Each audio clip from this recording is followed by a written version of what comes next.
Investing में ना हर कुछ टाइम में एक थीम आती है जो एक्सप्लोड कर जाती है। जो लोग इस थीम को सही टाइम पे पकड़ लेते हैं वो पैसा छाप लेते हैं, और जो नहीं वो यही बोलते रह जाते हैं कि यार ये ज्यादा टाइम तक नहीं टिकेगी। लेकिन जिन्होंने पैसा कमाना होता है वो उस बूम के अंदर अच्छा पैसा छाप लेते हैं, और ये लोग बैठे रह जाते हैं। शॉर्ट में कहने का मतलब है कि मार्केट में पैसा तब बनता है कि जब ऐसे थीम्स को एक्सप्लोड करने से पहले आइडेंटिफाई कर लिया जाए। जब तक टीवी पे न्यूज आती है ना, तब तक आधी से ज्यादा रैली निकल चुकी होती है, और इसके बाद जो आखिरी में इन्वेस्ट करते हैं ना वो लोग फंस जाते हैं। क्यों? क्योंकि वो हाई पे इन्वेस्ट करके बैठे। अब ये मैं क्यों बोल रहा हूं? क्योंकि ऐसे ही एक और थीम है जो 2030 तक इवॉल्व कर रही है। एआई ड्राइव कर रहा है, आपको पता है।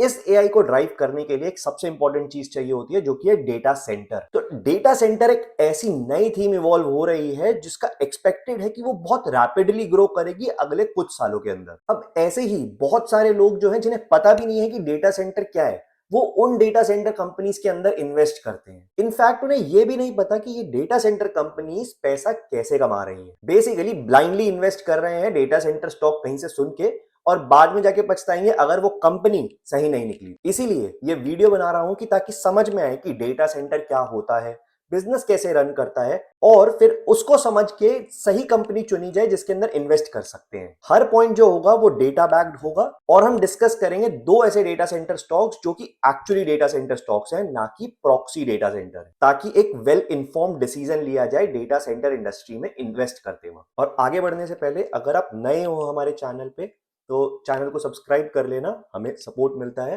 अभी मत करो, आप पूरा वीडियो देख लो, उसके बाद खुद मन कर जाएगा।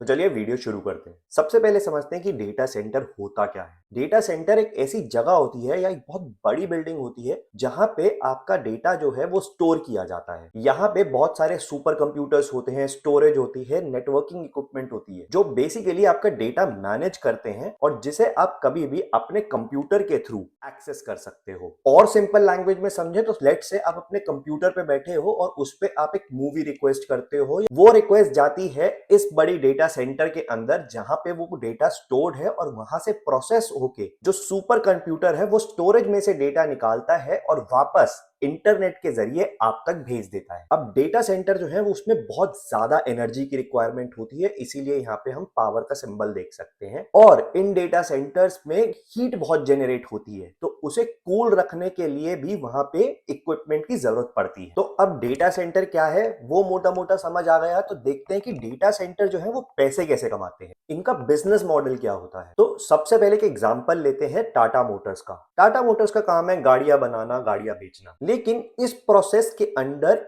कंपनी जो है बहुत सारा डेटा मैनेज करती है, जैसे कितनी गाड़ियां साल में बनाई, कितनी बेची, कंपनी की डिस्ट्रीब्यूटरशिप्स कहाँ कहाँ है, कितनी सेल हुई है, कितने इनवॉइसिंग हुई है, कितने लोगों ने पे कर दिया। तो ऐसे कंपनी बहुत सारा डेटा जनरेट करती है जो कि वो अपना स्टोर करके रखती है ताकि इजीली एक्सेस कर सके। अभी तक क्या होता था, कंपनी अपने प्रेमाइसेस के अंदर अपने सर्वर्स लगाते थे, अपने कंप्यूटर्स लार्ज होते थे जहां पे स्टोरेज होती थी बड़ी बड़ी, और वहां पे डेटा स्टोर होता था। लेकिन अब उन्हें ये करने की जरूरत नहीं है थैंक्स टू डेटा सेंटर्स। तो बेसिकली अब टाटा मोटर्स अपने सारे जो डेटा स्टोरेज से रिलेटेड या डेटा मैनेजमेंट से रिलेटेड होंगे प्रोसेसेस, वो एक डेटा सेंटर को आउटसोर्स कर देंगे। तो डेटा सेंटर कहेगा कि हमारे यहाँ पे आप एक रैक स्पेस लो, हमारे यहाँ पे एक स्टोरेज एरिया लो जिसका आप रेंट हमें पे कर सकते हो, और जब भी आप डेटा एक्सेस करना चाहो तो इंटरनेट के थ्रू आप डेटा सेंटर से अपना डेटा एक्सेस कर सकते हो। तो ठीक है, बिजनेस मॉडल तो समझ आ गया, लेकिन इतनी हाइप क्यों है डेटा सेंटर के अराउंड इस टाइम पे? क्यों दुनिया पागल हुई है डेटा सेंटर की तरफ इन्वेस्ट करने के लिए? इनफैक्ट अदानीज, अंबानीज सब डेटा सेंटर के अंदर इन्वेस्ट कर रहे हैं।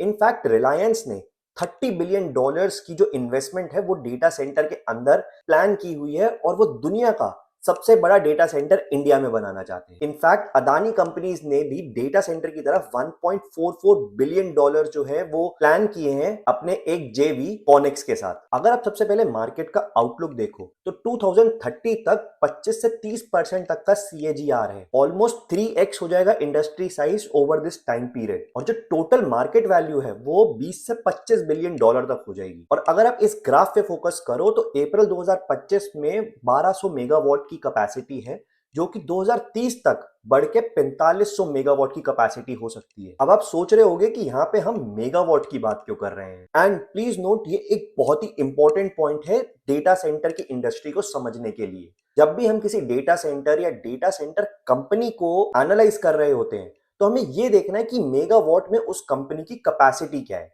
बेसिकली मेगावाट जो है वो एक इलेक्ट्रिसिटी का ऐसा मेजर है जो कि मेजर करता है कि भाई कितनी इलेक्ट्रिसिटी कंज्यूम की गई है या सप्लाई की गई है। डेटा सेंटर के केस में इसलिए ये यूज किया जाता है कि एक डेटा सेंटर जो होता है वो बहुत पावर हंग्री होता है, उसको अपने ऑपरेशंस रन करने के लिए बहुत ज्यादा इलेक्ट्रिसिटी की डिमांड होती है। इसीलिए एक डेटा सेंटर की जो कैपेसिटी है वो उसके एरिया से नहीं बल्कि उसका जो मेगावाट इलेक्ट्रिकल कंजम्पशन है, कैपेसिटी है, उससे मेजर किया जाता है। जितनी ज्यादा उसका मेगावाट कैपेसिटी होगी उसका मतलब है कि उतनी ज्यादा डेटा सेंटर की स्टोरेज होगी, प्रोसेसिंग पावर होगी, में भी फास्टर होगी। तो जब भी आप कभी भी किसी डेटा सेंटर कंपनी को एनालाइज कर रहे होगे तो सबसे पहला क्वेश्चन आप यही पूछोगे कि उसकी मेगावाट्स के अंदर कैपेसिटी क्या है, एंड उनकी ग्रोथ एनालाइज करने के लिए उनकी फ्यूचर में कैपेसिटी क्या होगी। इनफैक्ट जब भी हम कभी किसी डेटा सेंटर कंपनी की ऑर्डर बुक देखेंगे तो मोस्टली हम उसकी मेगावाट कैपेसिटी देखेंगे। और अगर हम इस ग्राफ पर वापस आए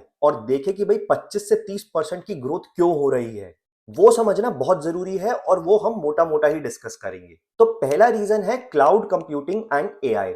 हम सबको पता है कि एआई का जो एक्सपोजर है वो मार्केट के अंदर कितनी तेजी से ग्रो कर रहा है, और एआई को सक्सेसफुली रन करने के लिए ये चाहिए होता है कि जो डेटा है वो वेल ऑर्गेनाइज्ड और सही तरीके से स्टोर किया जाए ताकि एआई उसे बहुत जल्दी और एफिशिएंटली प्रोसेस करके अपने रिक्वेस्टर को आंसर दे पाए।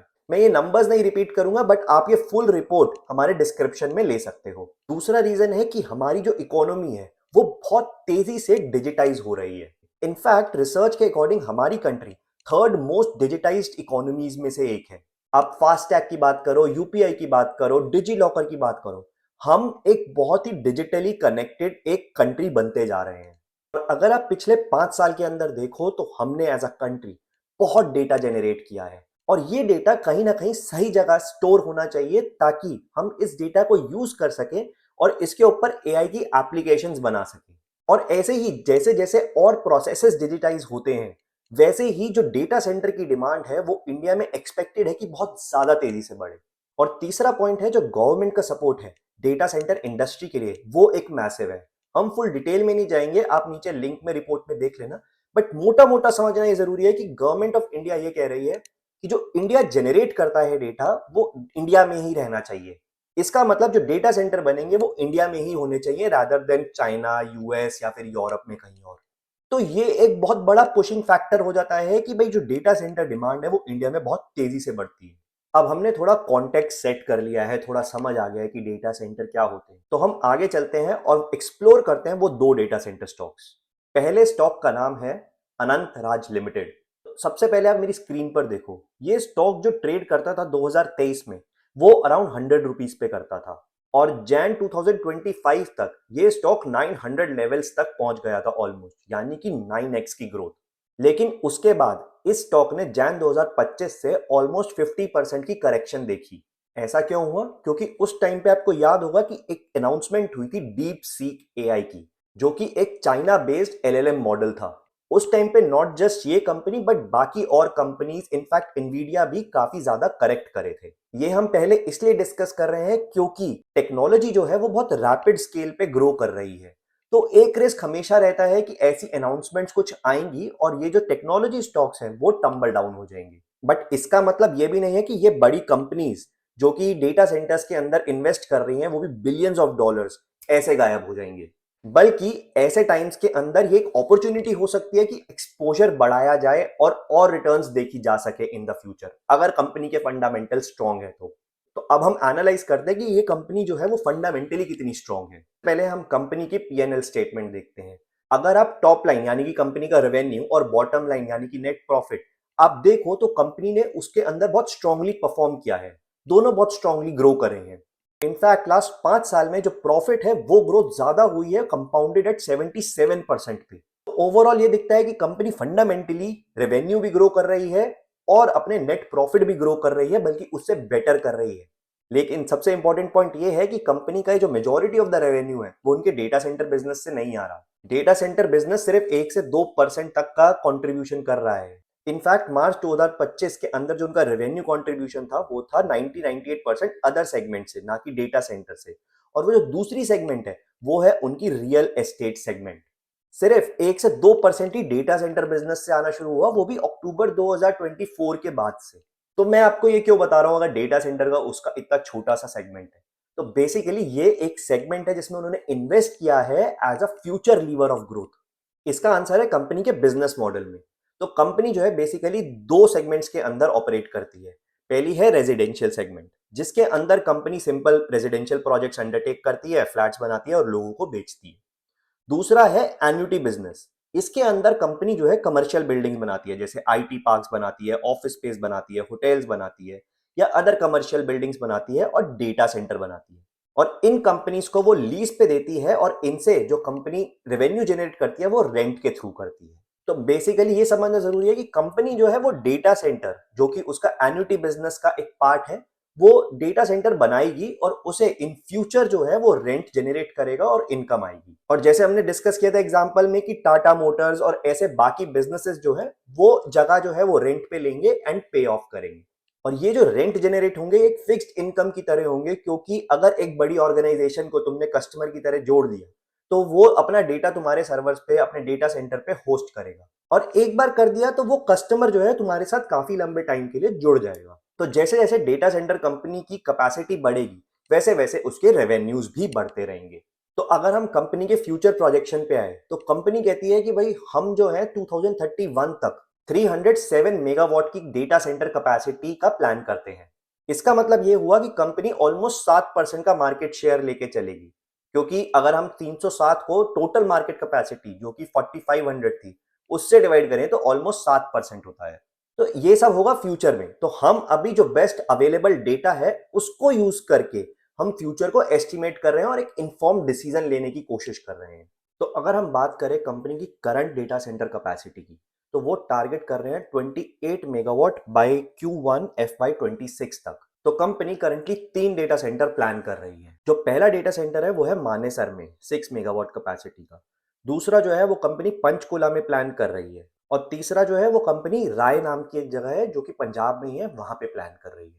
तो ये 3 डेटा सेंटर जब कंप्लीट हो जाएंगे तो कंपनी की टारगेटेड कैपेसिटी होगी 28 मेगावाट इन Q1 FY26 में। एक और इंपॉर्टेंट एस्पेक्ट देखें तो जो कंपनी का बहुत ही इंपॉर्टेंट बिजनेस सेगमेंट है वो है अशोक क्लाउड। ये अशोक क्लाउड बेसिकली कंपनी के जो चेयरमैन थे उनके नाम पे है और ये सिमिलर बिजनेस है जैसे कि Amazon क्लाउड होगा। अब ये समझना बहुत जरूरी है क्योंकि इस क्लाउड बिजनेस से जो कंपनी का रेवेन्यू ग्रोथ है वो बहुत ज्यादा हो सकता है। इसे डेटा से समझाता हूं। तो ये बिजनेस कंपनी ने स्टार्ट किया 7 अक्टूबर 2024 को। तो कंपनी ने 100% यूटिलाइजेशन अचीव की और सिर्फ 0.5 मेगावाट का बिजनेस सेटअप किया। तो ये रेवेन्यू नंबर में जब ट्रांसलेट किया तो इसकी वैल्यू है 75 करोड़ रुपीस। तो मतलब 1 megawatt is about 150 crore rupees. तो इसमें यह देखना बहुत जरूरी है कि बाय 2027 कंपनी जो है अपने क्लाउड बिजनेस की कैपेसिटी कितनी बढ़ा सकती है, मतलब कितने मेगावाट टारगेट कर रही है। तो हम जाके कंपनी की मैनेजमेंट कमेंट्री देखते हैं। मैनेजमेंट कमेंट्री जो पिछले साल थी उसमें कंपनी ने कहा था कि FY26 तक जो कंपनी की टोटल मेगावाट कैपेसिटी होगी वो होगी ऑलमोस्ट 63। उसमें से 14 मेगावाट जो है वो क्लाउड बिजनेस को एलोकेटेड होगी। तो क्लाउड बिजनेस का अगर पोटेंशियल रेवेन्यू निकालना है FY26 तक तो 14 इंटू 150 करोड़ करेंगे, जो कि हुआ ऑलमोस्ट 2100 करोड़ रुपए। ये स्केल है रेवेन्यू का जो कंपनी जेनरेट कर सकती है अपने क्लाउड बिजनेस से। अब हमें नहीं पता कंपनी जो है वो ये नंबर्स अचीव कर पाएगी फ्यूचर में, नहीं। इनफैक्ट कोई भी नहीं कह सकता कि कंपनी डेफिनेटली ये नंबर्स अचीव करेगी। बट कंपनी का पास्ट ग्रोथ देखे तो वो काफी प्रॉमिसिंग रहा है और इस टाइम पे जो हमारे पास डेटा है उससे अगर हम असेस करें तो ये एक बहुत प्रॉमिसिंग नंबर दिखता है। तो रेवेन्यू ग्रोथ जो है वही उसी की बातें चल रही थी इस कंपनी की, और इसीलिए कंपनी का पीई जो था वो बहुत ज्यादा एक्सपैंड कर गया था। और इसीलिए हम देखेंगे जनवरी तक वो पीई बहुत हाई वैल्यू हो गई थी। तो ऐसी ही कंपनीज होती है जिनको हम आइडेंटिफाई करते हैं और उनको क्वार्टरली फिर असेस करना शुरू करते हैं। उनकी कॉन कॉल्स पे जाते हैं, उनकी प्रेजेंटेशंस देखते हैं, उनकी मैनेजमेंट कमेंट्री सुनते हैं कि भाई वो क्या कह रहे हैं और उनकी गाइडेंस क्या है और जो पिछली गाइडेंस है उसको उन्होंने अचीव किया है या नहीं। ये असेस करने के लिए कि कंपनी की जो मैनेजमेंट है वो सिर्फ बातें कर रही है या फिर एक्चुअली कुछ अचीव भी कर रही है। आई होप आपको इससे बहुत क्लैरिटी मिली होगी कि जो अनंत राज का बिजनेस है वो किस डायरेक्शन में जा रहा है, और उस पे आप एक अच्छा फंडामेंटल एनालिसिस या फिर टेक्निकल एनालिसिस से सप्लीमेंट करके एक अच्छा एंट्री पॉइंट देख सकते हो अगर आपको स्टॉक सही लगे तो, आपके एनालिसिस के अकॉर्डिंग। यही अगर आप कंपनी का पीई रेशियो देखो तो वो ट्रेड कर रही है 44 के अराउंड, और अगर इसे कंपैरिजन किया जाए बाकी रियल एस्टेट कंपनीज के साथ तो कोई बहुत ज्यादा पे ट्रेड नहीं कर रही है कंपनी। बट क्वेश्चन ये है कि कंपनी का अगर कल को मेजॉरिटी बिजनेस डेटा सेंटर हो जाता है तो क्या ये पीई कंपेरेबल होगा बाकी रियल एस्टेट कंपनीज के साथ, ये हमें सोचना पड़ेगा। और ये तरीका है कि बेसिकली कैसे एक कंपनी को एनालाइज किया जा सकता है उसके ग्रोथ पोटेंशियल को समझने के लिए।